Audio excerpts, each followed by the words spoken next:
Freundschaft, genossen, Družba, tavarish, solidarity, brothers and sisters. Today we have another look to the glorious socialist movement. Today we talk about the program of Linz, which is very, very progressive and very new and was never more important. And today it's a bit specific to Austria, dear comrades, but you might see why it is so important. You see, the most important points are: churches should be elected by the people, asylum for political refugees, reduction of bureaucracy, the fights against monopolies, reduction of taxes on goods, equality, okay, and so on. Oh, the glorious Linz program from 1934. Since 1934, the Socialists, and please remind, when I say socialists, I mean socialists. I mean our socialists in Austria make even look Bernie Sanders like an evil capitalist overlord. No. Real socialists. But you see, since 1934, the socialists had 16 times the seat of Bundeskanzler, which is the seat of the Prime Minister, more or less. In one way or another, they ruled along alone or in a coalition 18 times.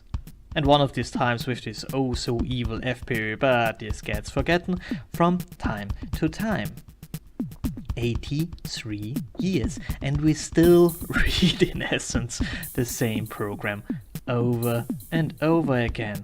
By the way, they are in charge again, led by a Bundeskanzler nobody voted for. You see, when Werner Faymann, this guy, a former taxi driver and classical apparatchik, had to resign, the Socialists thought it would be quite a good idea to bring someone on who looks even a bit competent. And they came up with Christian Kern. Well, the problem was that Kern was not an elected politician.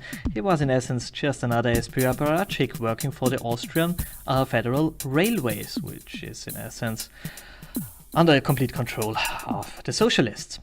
And in the migrant crisis, oh, how wonderful, he organized special transports for hundreds of thousands migrants over the so-called Balkan route, and he is a great supporter of Merkel. Connections to the Soros clan? Yeah, well, of course. Kern never posted anything about Soros in social media, but Alex Soros did. He had a very constructive talk with him. Oh, I'm sure about that. I guess he got the same pep talk that Merkel and Schulz got from Daddy. Well, it's wild speculations, of course. I wasn't there because perhaps he was just in the hood and wanted to see some old buddies. Who knows? Well, we know they are connected, and to be honest, that's enough for me. And that Kern tries to hide that tells also a chapter of this story, I would like to think. So, we are back in 2014 again, and we are back in the miracle that made Kern Kanzler. In the beginning, the media began with a campaign calling him the Chancellor of our hearts and pushing forward how wonderful he is and how really good looking. Especially the heroic work for bringing thousands people into the land that will later be known as the best thing that could ever have happened to our oh so suffering nation. However, he attended a socialist meeting in May the 12th in this year, where the party agreed that they will nominate him for the post of Bundeskanzler. And the party agreed, and as we know, in socialism the party is always right. And who cares about the people and who cares about voting and stuff? So the president, also a socialist, made him Chancellor. Well, he then talked about how he will be more present and how he will be a Chancellor of the people, and it took of course not really long until he reduced his public speeches, press conferences and so on to an absolutely minimum. And of course, this was praised by the media. He is the Chancellor of the media, I mean the Chancellor of the hearts after all. If you're thinking now, wow, that sounds like a tale from the Banana Republic, you're in Austria, I mean, this is a civilized nation. Yeah, well, however, sadly, yeah.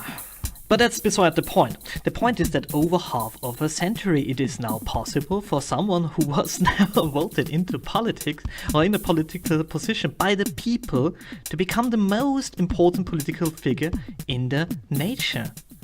But what was not possible was to realize a program from 83 years ago. Quite the opposite in some cases. You see, the program from 1932 was indeed working class left. It was democratic, it was egalitarian in a sense that everybody should be the same in front of the court and so on. There was no social justice in this program. One interesting thing in this regards is that quite often advertisement from the socialists come up. And this is a bit special for us here.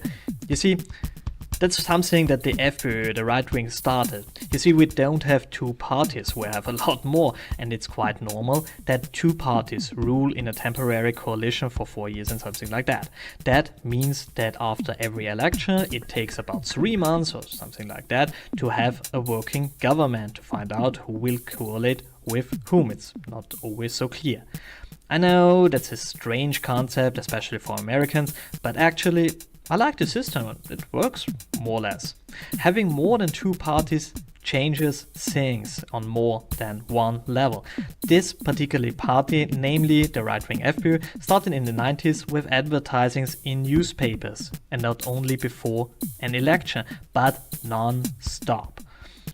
This leads to a higher awareness for them, and it was in essence a tactic of 1,000 stings against the government, because they always had ads like, the government stinks, the government stinks, the government stinks. And it worked, and all other parties adopted this practice, more or less. And they do all the same now. This leads of course to a certain dependence of the newspaper regarding these ads, because there's a lot of money in that. This leads to very unattractive newspapers full of mind-insulting ads, which leads to falling subscription of the newspapers, which leads to an increase of the dependence of this political edge, which leads for me not be able to open a newspaper without vomiting. However, the classical SPÖ ads are just one sentence out of the Linz program. We need, pick something from that. So we really need this, and why are the taxes so high? But what they haven't figured out is that most of these ads, especially those on social media, can be commented. And, well, these comments read like this. Guys, you're in government. Hey, guys, do something, you are in power. Hey, guys, you are ridiculous. And stop that. Kern is the Kanzler of our hearts. Stop hating him. Ugh. they make it really hard for someone who wants to make satire, because they deliver their own satire with their stupid ads. I mean, the Greens pushed an ad that says literally, we are less stupid than the rest. The socialist government will never deliver. Never. What they do is expand the state power and use this power to stay in power. Give incompetent people position of power in the structures owned by the states or are heavily under the control of the state, like the railway station or like the railway system. They make your nation to a self-service store and will use it as that extensively. Why do people still vote for them? Well, I had a talk with a friend from children time. We hadn't had a talk in a decade, and he was, let's call it, employed in federal service and therefore voted for, who else? The Socialists. When I asked why, he told me, well, because they are in power. And that's all. Don't change the system, they say. Never even think about changing the system. That's the socialist voters. People who want work and fear that they might have to work if the socialists are not in charge anymore. They, of course, do vote for the socialists, but that's not the big part. Not by far. The most important people for the socialists are those in federal service. They're, well, in one way or another, more or less, in the state service. People who have jobs because the state gave them jobs fitting their ridiculous educational backgrounds, like gender studies. They know that they could never ever do anything more than cleaning toilets in the free economy. And since the state has its dirty fingers everywhere, we have a lot of them. And these people don't care that the socialists don't deliver because they have given them jobs we pay with no benefit for them. And they gave them cheap housing we pay, of course, for, because don't think that everybody has the same chance to get into social housing. Oh no. A little story there, believe it or not. A young dude wanted to move out and asked for social apartment.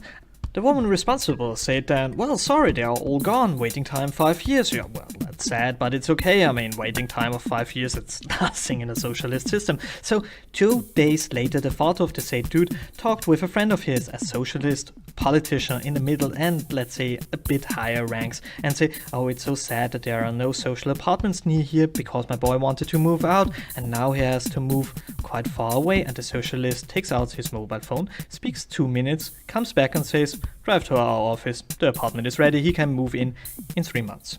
We call this freundschaft, the economy of friends. I think the English term is corruption. If someone talks about corruption, they think in boxes of money that one evil guy gives another evil guy. But the term economy of friends fits the reality way better. If you have connections and if you are loyal to the party, you get stuff from people, well, who are not connected or known to be not loyal to the party. And these people get stuff. The problem is those guys who are interested in such silly things as work, being productive, doing useful stuff, rather than networking and brown-nosing those in power, have not really a motivation to be productive. And so this leads to decline. Again, they did not deliver to the people, but they did deliver to their own peers, selling out the rest. If you vote for the rest, you won't get automatically a piece of the socialist cake. You have to be part of the system. You have to have connection.